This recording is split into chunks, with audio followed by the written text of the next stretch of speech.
As my second front tooth flew from my mouth, I understood that would be the last time he'd raise his hand to me. In the house where the uniform was law, I learned that even the most powerful can fall with a whisper in the night. Good morning, my dears. How are you all doing? I'm Martha Hillman, 72 years old, living in this simple but love-filled little house in Cedar Rapids, Iowa. I was born in Waterloo, but life brought me here many years ago, and this is where I made my little corner of the world. These days, my greatest pleasure is tending to my plants. I have a garden out back that's my little piece of heaven on earth. Lavender, rosemary, mint, basil. Every medicinal and aromatic herb you can imagine you'll find here. I make my own teas and home remedies, you know. Learned from my grandmother and perfected it over the years. The neighbors always come by asking for a tea for headaches, a compress for arthritis, a tonic to boost their energy. I started this herb garden after moving here when I was already 45. It was a fresh start, you see. Before that, I barely had time to look at the sky, let alone tend to plants. Life wasn't always this peaceful haven I have now. I planted each seedling with my own hands, sometimes crying, sometimes laughing, but always believing that something beautiful could grow even after so many storms. I'm sitting here on my porch, in a rocking chair my son gave me as a gift. From here I can see the street, children playing, life passing by more slowly than in the big cities. The wind brings the smell of wet earth. It rained early this morning and mixes with the aroma of the cheddar biscuits I just pulled from the oven for afternoon coffee. Oh, before I continue my story, I want to make a special request to those watching. Tell me in the comments, what little town are you watching from? And what time of day did you find this video? Early morning with your coffee, after lunch, or already in the evening? I always read all the comments, and I'm so happy to know where you're from and when you take a little time from your day to listen to this grandma's stories. Tell me, okay? Let's create a chain of kindness. You know, today I want to tell you a story I kept hidden for many years. It's about how I learned that strength isn't in muscles or in ranks or in shouting. True strength is in the courage to change what seems impossible to change. It's about a girl who grew up without a father, but who ended up meeting another kind of man, a man who wore a uniform and brought shadows into the home. I'm going to tell you what it was like living under that roof and how, even in the darkest situations, there's always a way out when we decide we deserve something better. Part 1. The simple beginning. I was born in Waterloo, a small town in Iowa, in a simple wood frame house with high ceilings and a backyard full of fruit trees. My mother, Margaret, we called her Maggie, was a beautiful woman with long hair and green eyes who worked as a seamstress to support the household. My brother, William, was 2 years older than me, a quiet boy who spent most of his time reading comics and listening to the radio. I grew up without knowing my father. He left before I was even born, leaving my mother 8 months pregnant with a 2-year-old boy to raise alone. Mom said his name was Eugene, a man with a silver tongue and little responsibility. He had the gift of words and lies, she'd say. The few times she spoke of him, she'd tell us he was the kind of man who only showed up to borrow money and seek female company. One day he simply never came back. Our house was on Maple Street, number 23. It was small but cozy. It had 2 bedrooms, one for my mother and another I shared with my brother, a living room that also served as Mom's workspace, a kitchen with a wood stove, and an outdoor bathroom.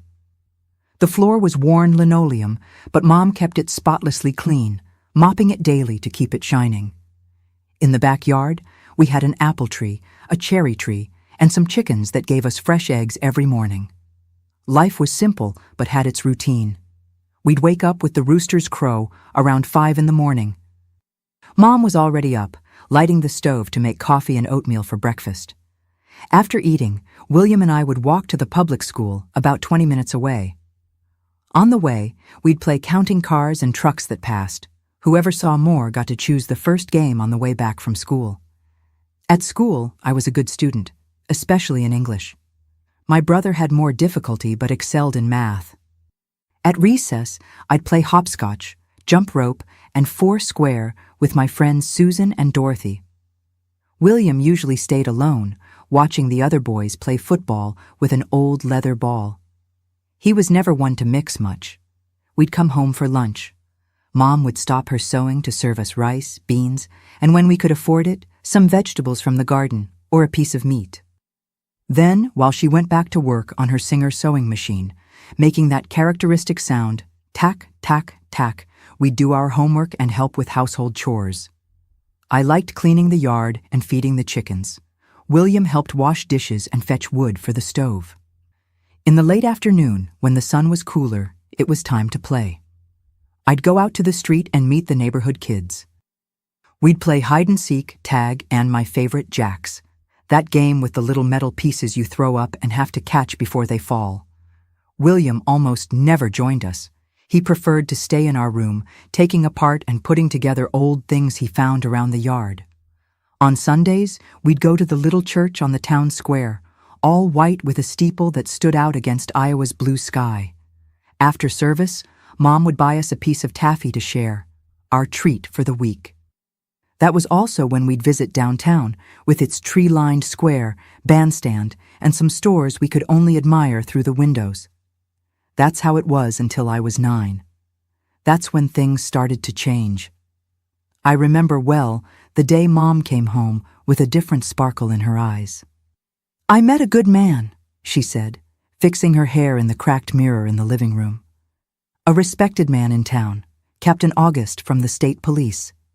He wants to meet you." Part 2. The Captain's Arrival. Captain August started coming to our house on Sundays. He'd always come after church, well-dressed in his impeccable uniform full of brass buttons. He'd bring candy for William and me, and flowers for Mom. He spoke little, but when he opened his mouth, everyone fell silent to listen. He'd tell stories from the state police, about criminals he'd captured, about how he maintained order in the city. William looked at him fascinated. I confess, felt a chill in my stomach when he arrived. It wasn't fear, yet. It was more of a discomfort, as if something was warning me that those hard eyes hid secrets. 6 months later, Mom called us for a talk. "Captain August has asked for my hand in marriage," she said, her cheeks flushed like we hadn't seen in a long time. "We're moving to his house. It's bigger, nicer. You'll have separate rooms. I won't need to sew so much anymore. You'll go to a better school." William smiled, excited by the idea. I tried to smile too, but something inside me felt heavy as lead. Within a week, we packed our few things and moved to the other side of town, to a brick house with large windows, a front porch, and a well-kept lawn. It was another world, a world we'd soon discover had its own rules, very different from the ones we knew. Part 3. The Transformation. The move to Captain August's house seemed like a dream at first. We had individual rooms with real beds, no more mattresses on the floor. The kitchen had a gas stove, refrigerator, and a big table where we could all sit together for meals. The bathroom had hot water. Imagine the joy of taking a warm shower without needing to heat water on the wood stove. In the first weeks, the captain was attentive. He'd get up early, put on his impeccable uniform, and before leaving, he'd kiss Mom on the forehead and wish William and me a good day. He'd arrive for dinner punctually at 7 in the evening, tell some stories from his work, and then listen to the radio in the living room while Mom cleaned up the kitchen. It was gradually that things began to change, so slowly we barely noticed until everything was different. First came the small rules. A police officer's wife must keep the house impeccable, he'd tell Mom. Girls can't wear shorts outside. It doesn't look good for a captain's family, he determined when I asked to go play with the neighbors on a hot January day. Soon came more rules, rigid schedules for everything, waking up, eating, studying, sleeping. The dinner table had assigned seats, with the captain always at the head. No one could start eating before him. No one could speak during the meal unless he asked something. The radio, which used to be our entertainment, could now only be turned on at specific times and only to listen to the news. I was 11 when I realized our house had turned into a barracks. Mom, who used to hum while sewing, now walked silently through the house, always alert, as if afraid of doing something wrong. William, on the other hand, seemed to adapt well to the new routine. He admired the captain, followed his orders without question, and even began to imitate his way of walking, with his chest puffed out and chin raised. "One day I'll be like Dad," he told me one afternoon while we were in the backyard. The dad he mentioned gave me chills.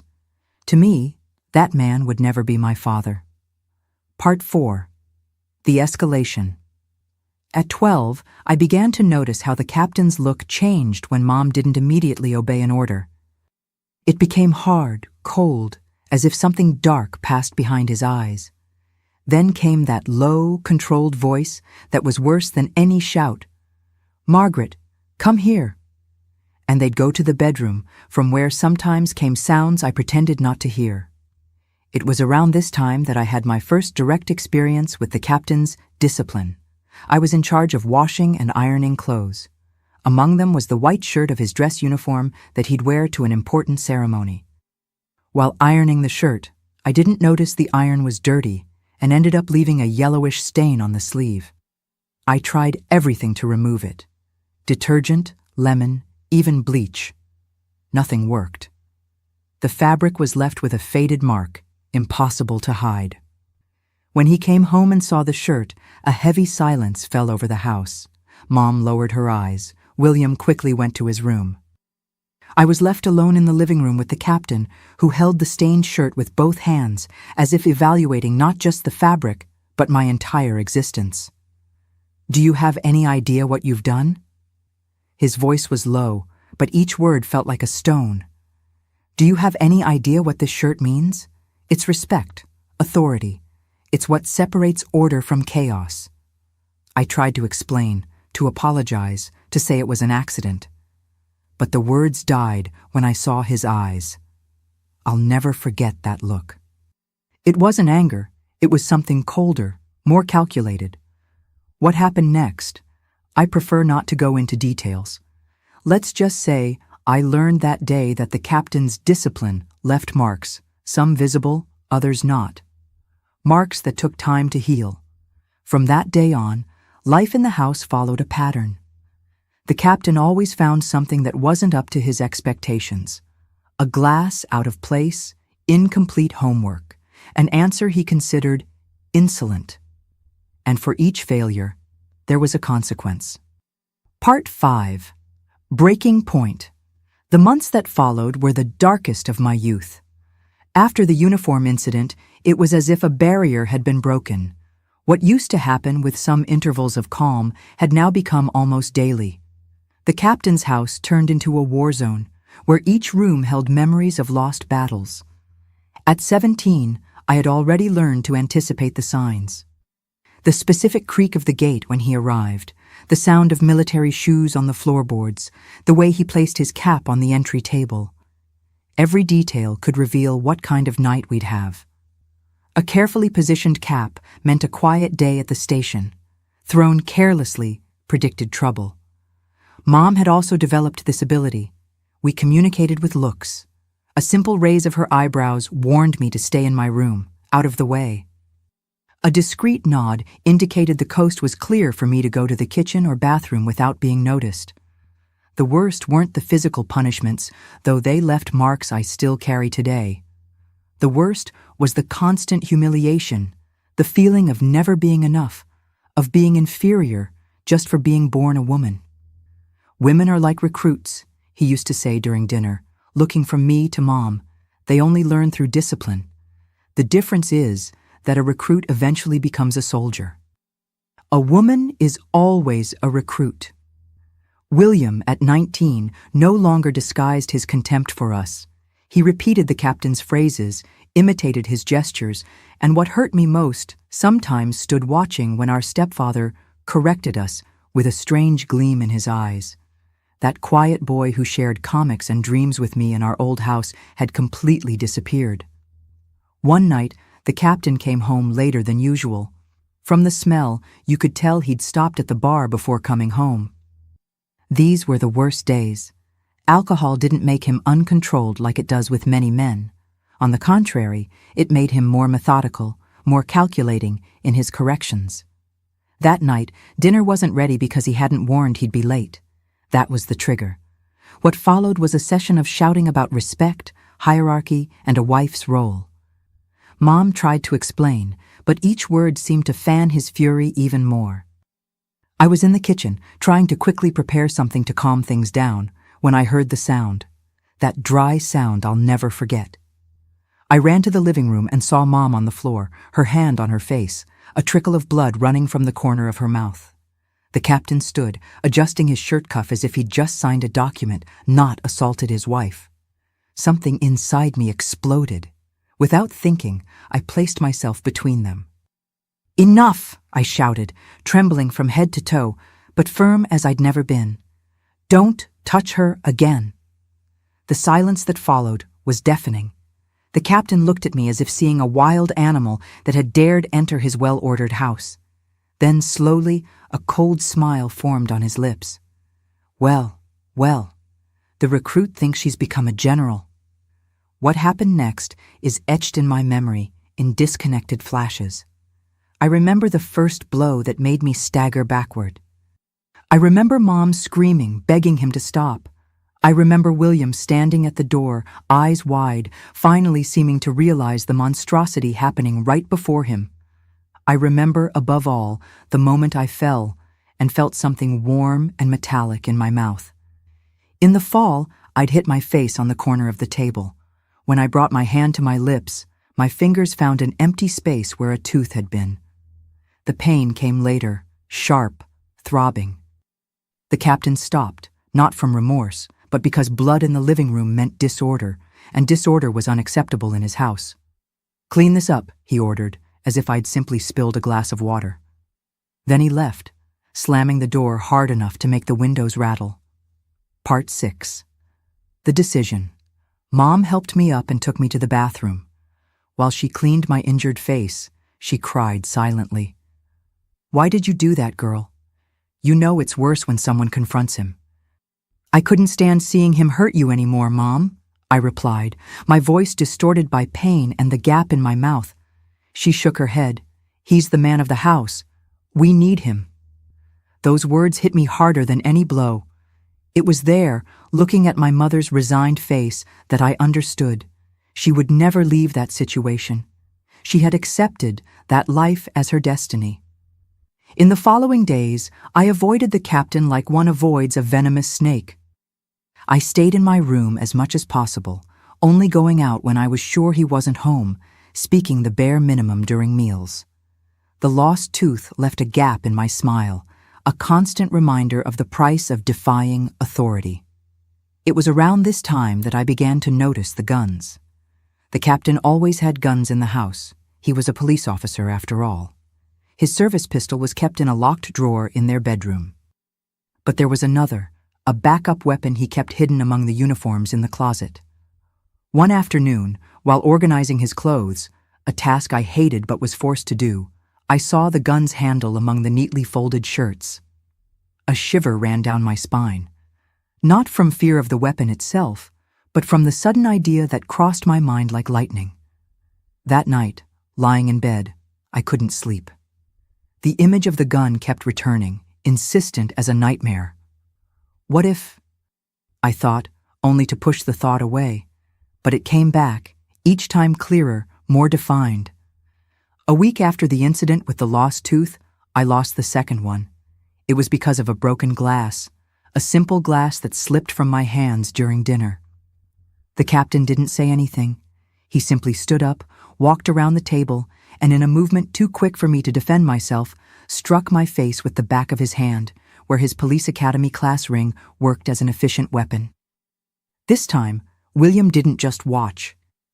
When he saw the damage, my split lip and another tooth hanging loose in my bloodied gum, something seemed to awaken in him. He didn't say anything, didn't interfere, but at night he came to my room. "Martha," he whispered, standing at the door like a shadow, "this isn't right. What he's doing, it's not discipline. It's—" He didn't finish the sentence, but he didn't need to. After years, It was the first acknowledgement that what we were living wasn't normal, wasn't acceptable. "Why are you only realizing this now?" I asked through sobs. He lowered his eyes. "I wanted to be like him, strong, respected. But this isn't strength, it's—" Again, words failed him. That night, something changed between William and me. We didn't go back to being the close siblings from childhood, but a silent understanding formed. We were survivors of the same shipwreck, even though he had tried for years to pretend the ship wasn't sinking. Part 7. The Plan. At 18, I was a shadow of the girl I had been. 2 teeth missing, physical scars that time would soften, and emotional wounds that never fully healed. My dreams of studying, having a career, seeing the world beyond those walls had been crushed under the captain's polished boot. The incident that almost pushed me to the limit happened on a Sunday afternoon. The captain had gone out for a state police commitment, some decoration ceremony. Mom took the opportunity to take me downtown to buy fabric for new dresses. It was our small act of rebellion, going out without asking permission. We were coming back, carrying our purchases, when we saw him on the corner, talking with other officers. We tried to turn around, but it was too late. He saw us. He didn't say anything there, in front of his colleagues. He just waved, like the loving husband and stepfather everyone in town thought he was. The punishment came at night. For the first time, Mom also received the same discipline as me. I watched, paralyzed with horror, while he methodically corrected our disobedience. When he finished, we were both on the living room floor, holding each other like disaster survivors. It was there, feeling my mother's fragile body trembling next to mine, that I made my decision. This couldn't continue. I had to do something. Anything. The idea that had emerged weeks before, upon seeing the backup weapon, now took definite shape in my mind. It wouldn't be easy. It would be dangerous. But living that way was no longer living. It was just surviving day after day, waiting for the next blow, the next humiliation. That night, when everyone was asleep, I made a silent vow to myself. This would end, one way or another. Part 8. The night everything changed. The days following the unauthorized outing incident were tense like never before. The captain seemed to be constantly watching us, like a snake ready to strike. There was a different energy in him, a macabre expectation, as if he were just waiting for the next mistake to justify an even more severe punishment. Mom walked through the house like a ghost, avoiding any noise, any gesture that might attract attention. Her face, once beautiful and full of life, now looked like a wax mask with dull eyes that had lost all hope.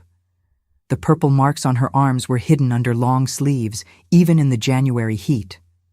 One afternoon, while tidying the captain and Mom's room, a task he insisted I do daily, I found something that froze my blood. It was a small notebook, pocket-sized, hidden among his clothes. I'd never seen that notebook before, and, moved by a curiosity stronger than fear, I opened it. What I found there was like being punched in the stomach. In meticulous letters, typical of a man who valued order above all, there was a list. A list of mine and Mom's infractions, with dates, detailed descriptions, and most disturbing, pending corrections. The captain was keeping a record, as if we were prisoners in his private concentration camp. And from the number of items marked as pending, he was saving punishments to apply at the moment he deemed appropriate. I closed the notebook with trembling hands and put it exactly where it was. At that moment, a certainty formed within me. It wasn't just a matter of enduring until things got better. They would never get better. In fact, from what I saw in the notebook, they were about to get considerably worse. On Wednesday night, I put the plan into action. I asked Mom to let me prepare dinner, something unusual, as this was exclusively her task. "You look tired, Mom." "Let me do it today," I said, trying to keep my voice natural. She agreed, surprised but grateful for the rest. While cooking, I memorized every detail of the plan. The gun was in the third space of the closet between the white shirts. The captain would arrive around 9. Mom would be asleep by 10. The backyard had tall grass in the back, near the lemon tree, a good place to hide something temporarily. I served dinner at 8, as he demanded, even when he wasn't home. Mom ate little, as always. William devoured his portion and went to his room to study for the state police exam he'd take the following month. The irony didn't escape me. I saved a plate for the captain, as was the custom. At 9:15, I heard the gate creak. From the heavy footsteps and the way the door slammed, I knew he was coming from the bar, probably more altered than normal. I served him dinner in silence, responding only, "Yes, sir," to the few questions he asked. I felt his gaze evaluating me, looking for some fault to point out, but I maintained the perfect posture that years of fear had taught me. After dinner, he went to the bedroom. I heard the shower being turned on. He always showered before bed, another predictable habit. I waited in the kitchen, washing dishes carefully not to make noise. My heart was beating so hard I was sure it could be heard throughout the house.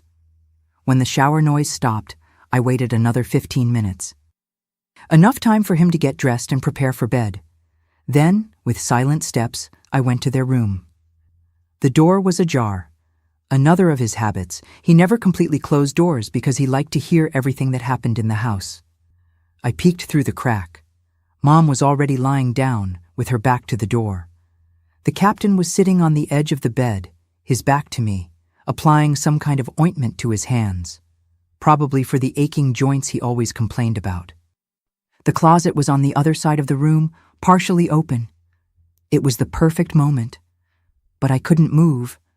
My feet seemed nailed to the floor, my breath caught in my throat. Planning was one thing, executing was quite another. I retreated, returning to my room with my heart racing. Lying in bed, I called myself a coward. The list of pending corrections came back to my mind, along with the image of Mom's injured face, her deadened look, and my own injuries, the lost teeth, the daily humiliations. But even so, I couldn't act. Not that night. The next morning, I woke up with a strange feeling. The captain had already left for work, as always. Mom was preparing coffee in silence. When I sat at the table, she served me, and then I noticed something on her face. A new bruise, fresh, near her left eye. Another correction applied while I cowered. "What happened, Mom?" I asked, though I knew the answer. She looked away. "Nothing." I hit the corner of the dresser. The lie was so obvious, so rehearsed, that I felt a wave of nausea. How many times had she said this to neighbors, to relatives, to herself? How many imaginary dresser corners had hurt us both over the years? At that moment, something inside me hardened. Fear gave way to cold, calculating determination. I couldn't postpone anymore. It would have to be that night. Part 9. The moment of truth. That night, the plan took its final shape. During the day, I noticed the captain had left his uniform to be washed. With the excuse of doing laundry, I carefully searched the pockets for his backup weapon, but found nothing. He always emptied his pockets before leaving clothes to wash, another inviolable rule of the house. My plan was crumbling before it even began. Without access to the weapon, what could I do? Despair began to invade me again. That's when I noticed something. His office door was open. A small room, almost a closet, where he kept important documents and, yes, where he sometimes left the backup weapon when he arrived late and didn't want to make noise in the bedroom. With my heart pounding, I approached the office. The door was just pushed closed, not completely shut. I pushed it slightly and looked inside. On the desk, illuminated by moonlight coming through the small window, was the leather case I knew well. The gun case. My hands were shaking so much I could barely open the clasp. When I finally did, there it was, the black pistol, heavy, loaded with the power to change destinies.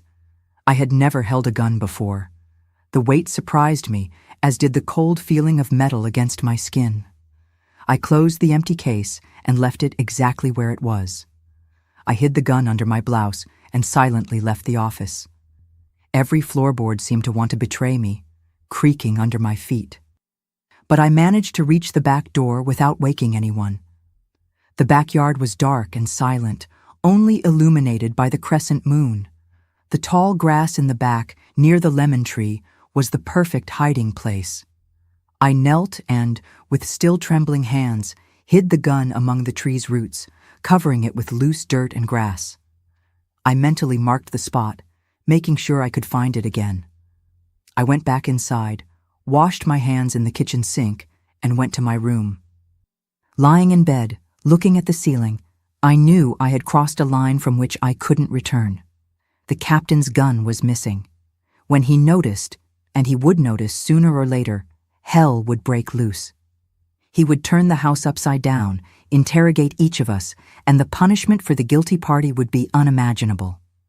But I didn't intend to be there when that happened, nor did I intend for him to be in any condition to punish anyone.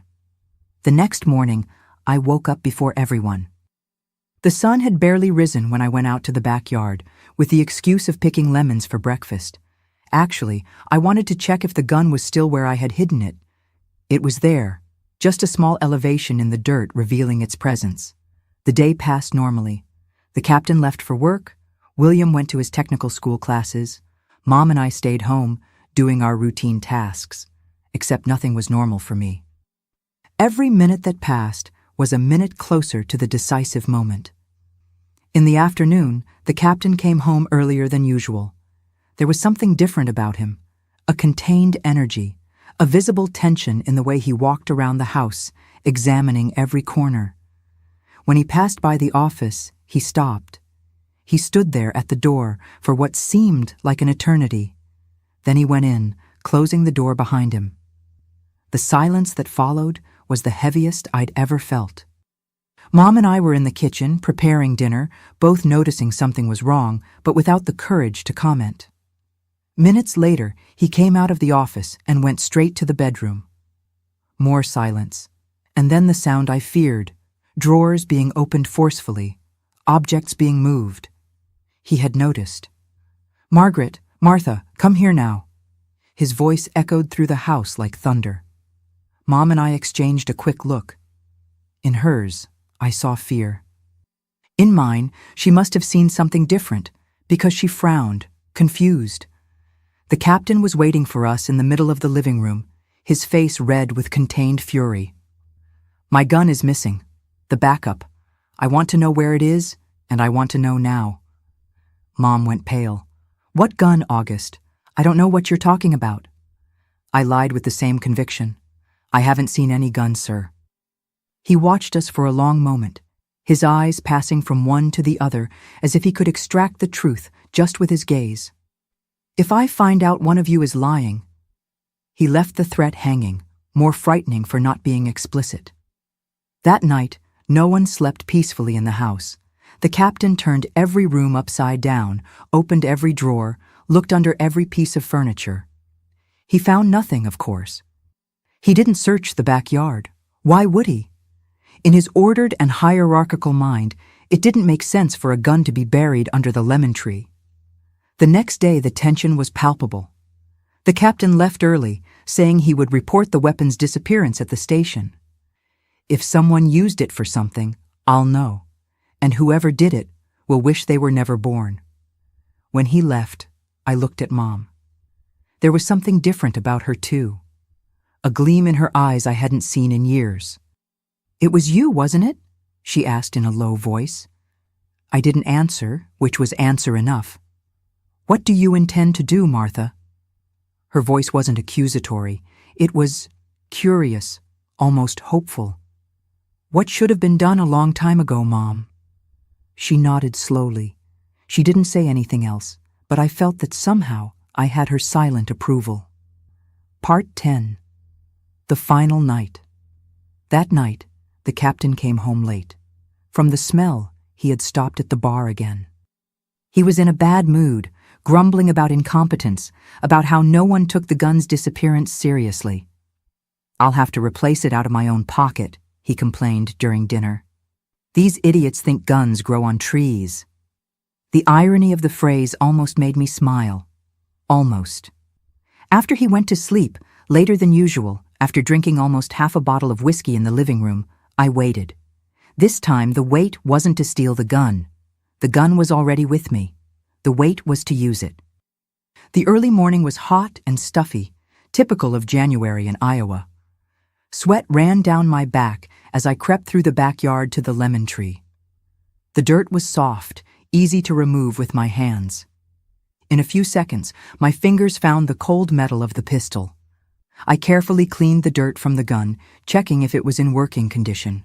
I didn't know much about guns, but the captain sometimes talked about how to maintain them, and I had paid attention. The pistol seemed in perfect condition, despite the night spent in the damp earth. With the gun secure in my hands, I went back to the house. Each step was like walking in a dream, or nightmare. Part of me still didn't believe what I was about to do. But another part, the part that had suffered years of abuse, that had seen my mother's suffering, that carried the physical and emotional scars inflicted by that man, that part knew there was no turning back. The hallway to the captain and Mom's room had never seemed so long. The door was ajar, as always. From inside came the sound of his snoring, heavy from alcohol. I pushed the door slightly, trying not to make noise. The room was dark, only illuminated by moonlight coming through the window. I could see their silhouettes in bed, Mom on one side, the captain on the other. He slept on his back, his chest rising and falling with heavy breathing. I approached slowly, the gun now steady in my hands.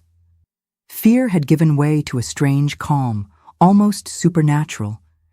It was as if I were outside my body, observing the scene from afar.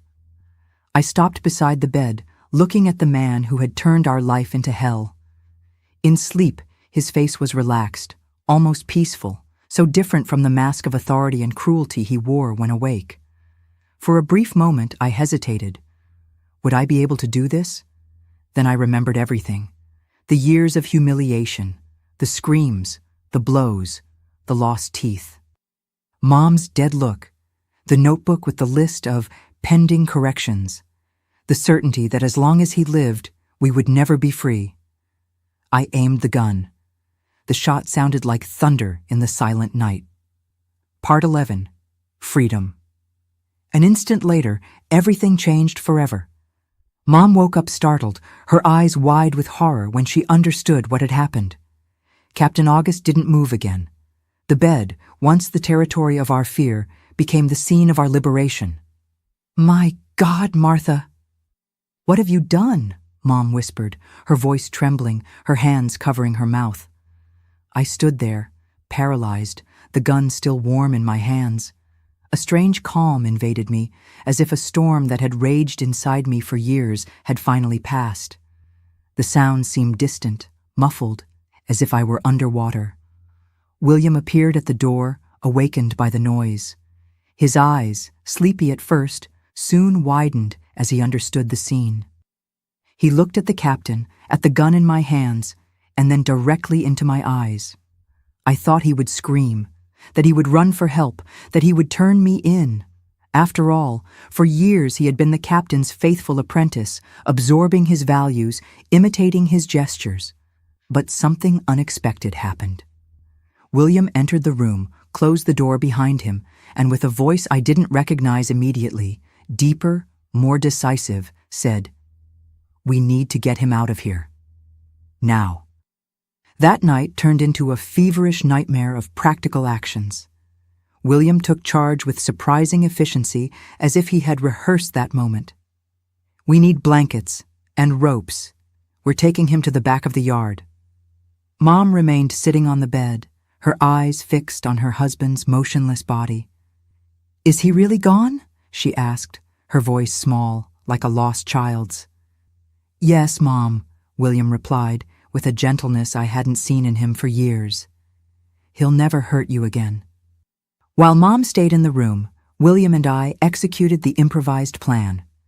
We wrapped the body in old blankets, tied them with ropes to make transport easier. It was difficult, heavy, but fear and adrenaline gave us strength we didn't know we possessed. At the back of the yard, behind the lemon tree where the gun had spent the previous night, William began to dig.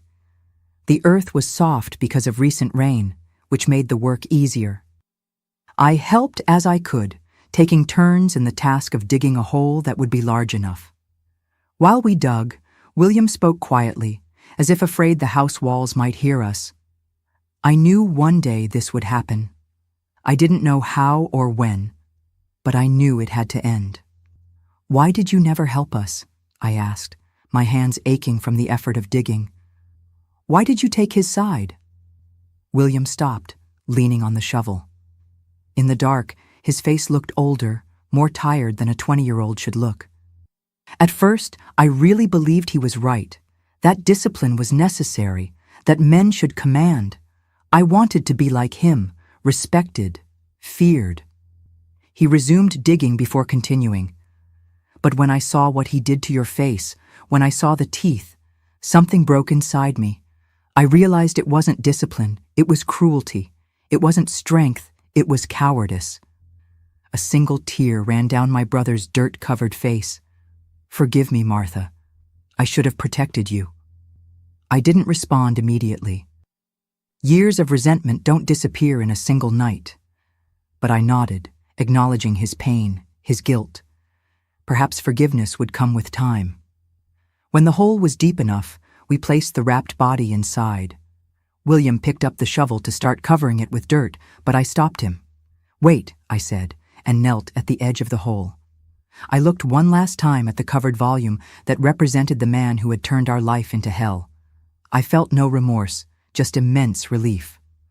"This is for what you did to our family," I whispered, throwing the first shovelful of dirt. We worked in silence for the next few minutes, covering the hole, smoothing the dirt, spreading dry leaves on top to disguise the spot. When we finished, it looked like nothing had been disturbed. The lemon tree continued there, its leaves swaying slightly in the night breeze, silent guardian of our secret. Part 12. New Beginnings. We returned to the house exhausted, covered in dirt. Mom was still in the bedroom, sitting on the edge of the bed, looking at the empty space where there had once been a man she feared more than loved. "It's done," said William. "Now we need to clean everything and decide what to do next." It was a long night of cleaning. Every trace, every drop, every evidence of what had happened needed to disappear. We changed the sheets, scrubbed the floor, cleaned the gun, and put it back in the case in the office. A crucial detail of the plan William developed while we worked. "Tomorrow we'll say he left early, before we woke up," he explained. "That he took a suitcase, seemed rushed. If anyone asks, we don't know where he went. Maybe he was transferred on emergency. Maybe he went to investigate the missing gun case. We don't know." "What if they don't believe us?" Mom asked, her voice weak. "They will believe," William replied firmly. "Men like him, with authority, sometimes disappear on missions. No one will question much, at least not at first." When the sun began to rise, we were sitting in the kitchen, drinking coffee in silence. Fatigue weighed on us, but also a strange lightness. It was as if the air in the house was different, more breathable. "We can't stay here," I finally said. "This house—" I couldn't finish the sentence. "Is cursed," Mom completed, surprising me with the firmness in her voice. It was the first complete sentence she'd said since the incident. "We were never happy here. We never will be." William nodded. "We can sell it. Say we're moving closer to family, since the captain disappeared." He hesitated on the last word, as if testing how it sounded. "With the money, we can start over somewhere else. Far from here," I added. "Very far." In the following weeks, we lived in a strange normality. William took it upon himself to communicate the captain's disappearance to his state police colleagues. He was worried about the missing gun, said he was going to investigate personally, took some clothes, said it might take a while. The colleagues accepted the explanation without much questioning, as William had predicted. After all, secret missions weren't uncommon. As the days passed, some came to ask if we had news, if he had called. We always said no, with carefully rehearsed expressions of concern. The official investigation only began a month later, when the prolonged absence became impossible to ignore. Police officers came to the house, asked questions, wrote down answers. We were the worried family, anxious for news. William, the dedicated son, taking on responsibilities in his stepfather's absence. Mom, the apprehensive wife, praying for her husband's return. Me, the obedient stepdaughter, helping maintain the house in order while we waited. No one questioned the 2 teeth missing from my smile. No one asked about the bruises that were still fading from Mom's arms. No one suspected that the family mourning the absence was actually silently celebrating newly acquired freedom. We sold the house 3 months later. A good price? Enough to buy tickets for the 3 of us and start a new life in Denver, Colorado, as far from Waterloo as we could plan. The night before departure, I returned to the backyard one last time. The lemon tree was still there, its leaves swaying in the night breeze, keeping our secret. I picked a lemon, feeling its weight in my hand, the sharp, fresh smell. It was the last fruit I would take from that house, a bittersweet reminder of the price of our freedom. When the bus left the Waterloo station the next morning, I looked out the window watching the city recede. Mom held my hand, her fingers intertwined with mine with renewed strength. William was sitting across the aisle, looking forward, as if he didn't want to give even one more look to the past. "We'll be okay, won't we?" Mom asked quietly. "We will," I replied, squeezing her hand. "Now we're free." Part 13. Life. After 54 years have passed since that night under the lemon tree. A lifetime. Today, at 72, sitting on the porch of my house in Cedar Rapids, I see the world with different eyes. Time doesn't erase certain memories, but it teaches us to live with them, to find peace, even while carrying scars. Our life in Denver was a fresh start. Mom reopened her small sewing shop, which prospered over time. William became a respected mechanic, eventually opening his own shop. And I, with the determination of someone who knows the value of freedom, finished my studies and became an elementary school teacher. It was in Denver that I met Harold, a gentleman, a math teacher at the same school where I began teaching. At first, I was afraid to get close. The captain's ghost still haunted me, making me distrust any male authority figure. But Harold was different. He never raised his voice, asked for my opinions, respected my silences when I didn't want to talk about the past. We married in a simple ceremony, just family and a few close friends. Mom cried throughout the celebration. Tears of joy, finally. William was my best man, proud in his well-pressed suit, so different from the young man who almost lost himself in the shadow of a cruel man. Harold and I had 2 children, Robert and Lucy. I raised them with all the love and freedom that were denied to me in childhood. I never raised a hand to them, never used fear as an educational tool. I taught them about respect, equality, and the importance of defending the most vulnerable. Mom lived with us until the end of her life, surrounded by affection and respect. Little by little, that woman who had been reduced to a shadow began to shine again.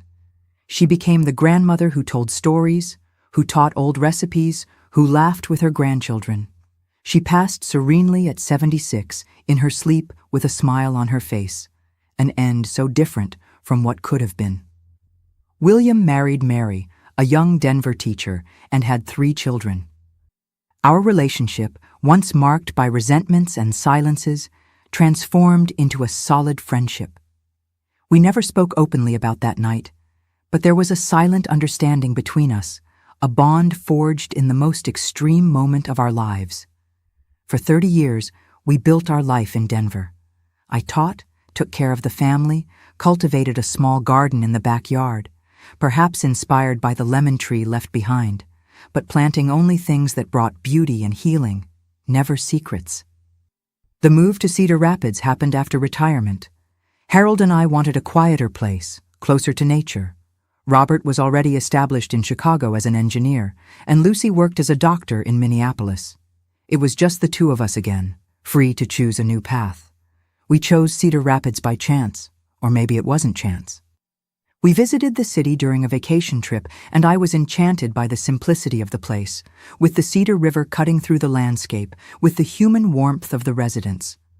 Perhaps unconsciously, I was seeking to return to Iowa, not to relive the past, but to make peace with it. We bought this little house on Lilac Street, with a yard big enough for me to expand my passion for plants. Harold, always supporting my interests, helped me build beds, install an irrigation system, research medicinal herbs I could grow. It was here, on this piece of land, that I found my true calling at 45.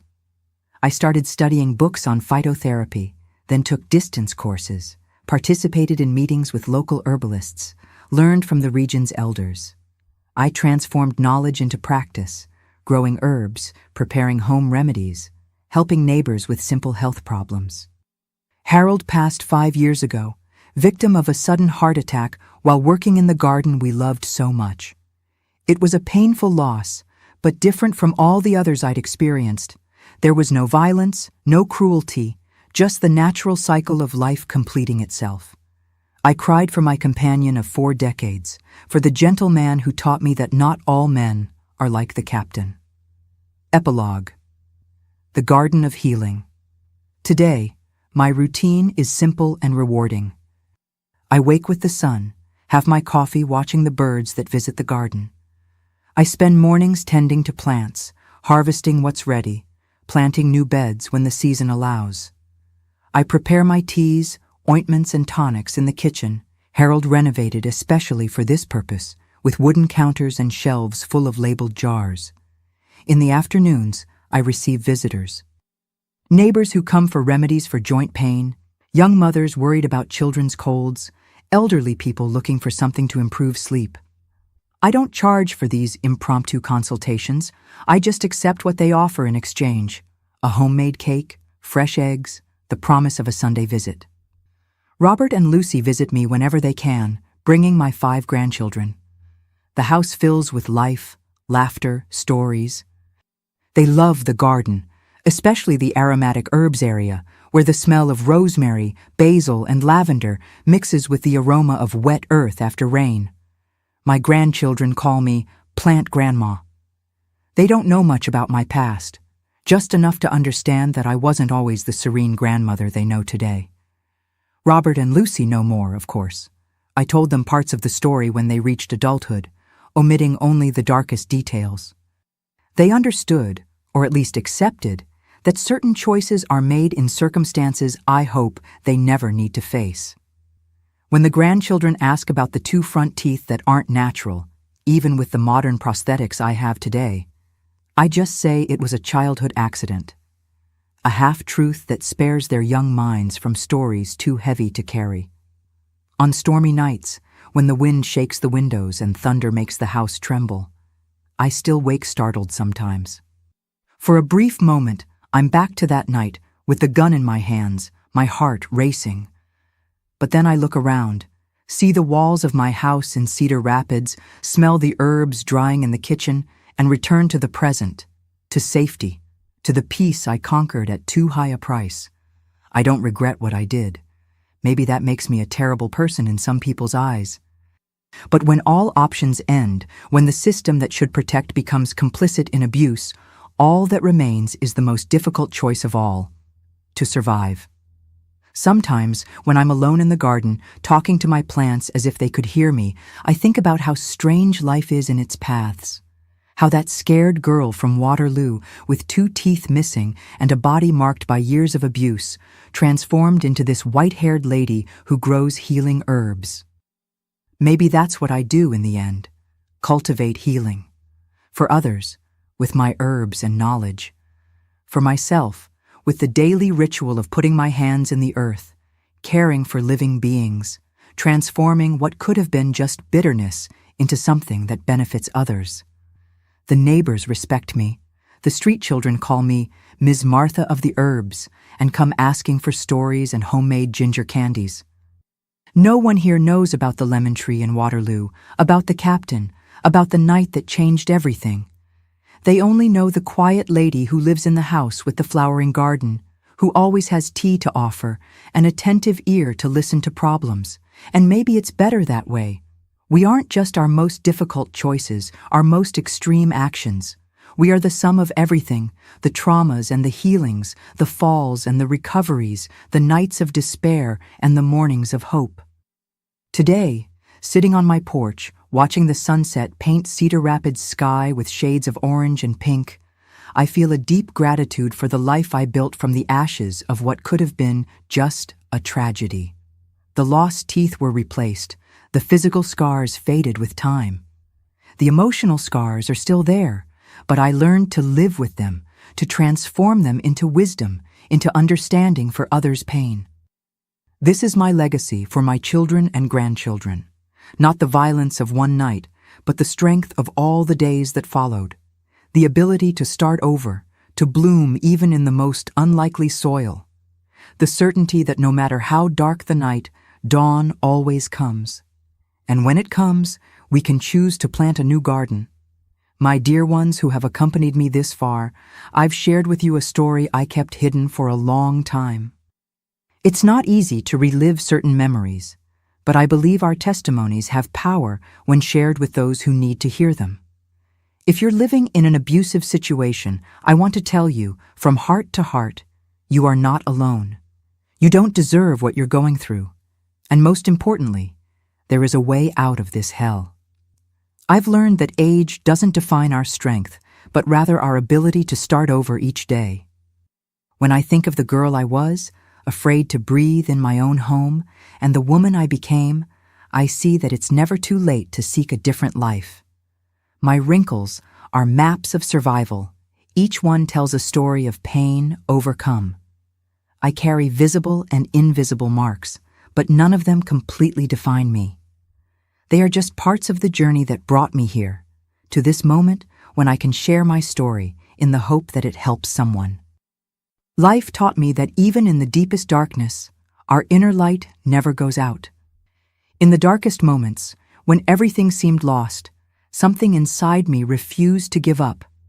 This small flame, which we all have, is stronger than any external storm. I never allowed my dignity to be stolen, even when they tried to take everything from me. They could control my body, my movements, even my voice for a time. But my thoughts, my dreams, my essence, these remained untouched, waiting for the right moment to bloom again. I discovered that we are stronger than we imagine, especially when we think we can't take any more. It's in moments of greatest despair that we find resources we didn't know we possessed. Courage isn't the absence of fear, it's acting despite it. Time doesn't heal all wounds, but it teaches us to live with them and still smile. There are scars that never completely disappear, but we can transform them into reminders of our resilience, not just our pain. My story isn't about what they did to me, but about how I chose to respond. Each of us has this choice, even when options seem limited.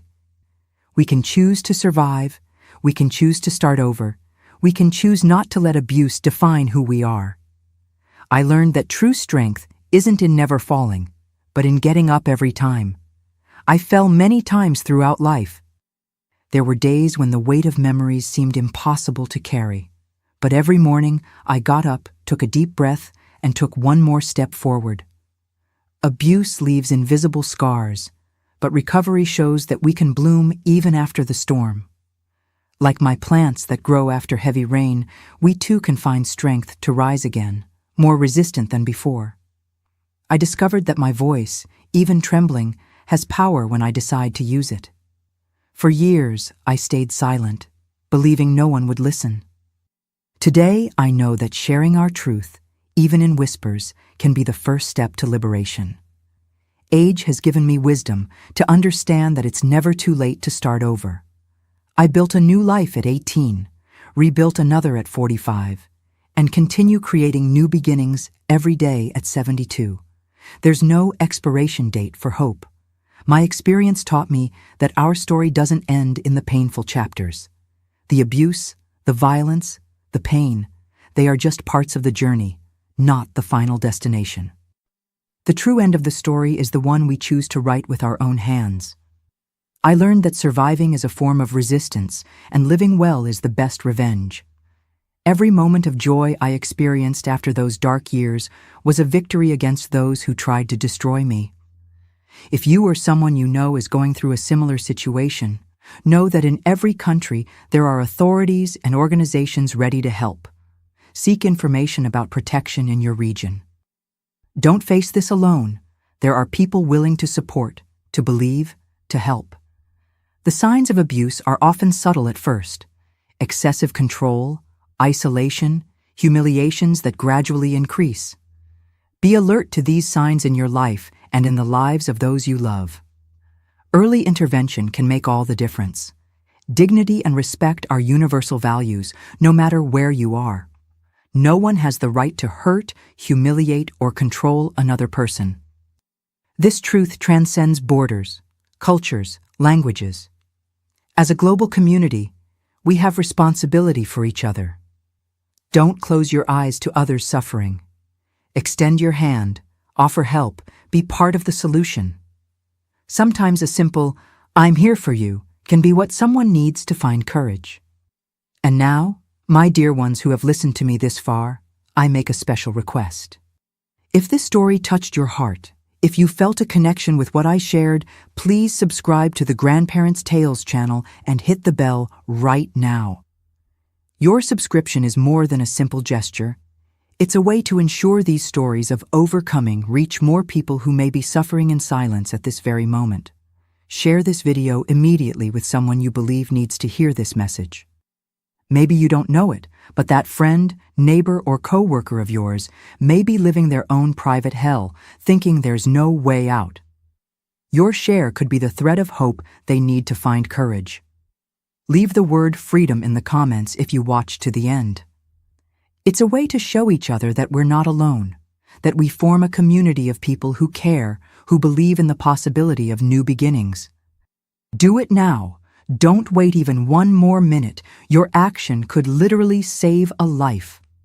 I end with the certainty that no matter how dark the night, dawn always comes. And when it comes, we have the chance to plant a new garden, to cultivate flowers where there were once only thorns.